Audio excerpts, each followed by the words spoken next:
The public-facing understanding doesn't quite unpack the iceberg of all the work that goes on underneath. It is hard when science is playing out in front of people's eyes in the media, and how we manage that. So science in and of itself questions itself all the time, right? And scientists debate things. That's normal. It's really hard to actually manage in a crisis when people want actually pretty clear messages. When the situation's complex, it's not a black and white answer. It's also difficult.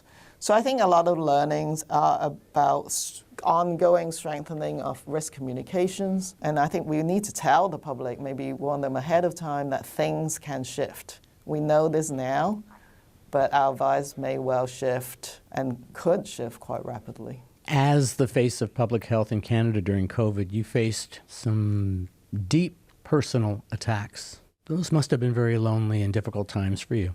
Speaking of a pandemic in a social media age, that's the vehicle through which a lot of the more personal comments came through, and some of the racist or misogynistic, and that came with the job of trying to communicate in different channels.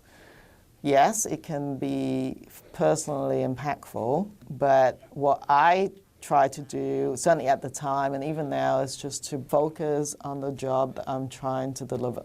And that really helped. I quite soon recognized that while those types of attacks or messages can be upsetting to me, it was actually more upsetting to my office team and others who have to look through the social media or the correspondences.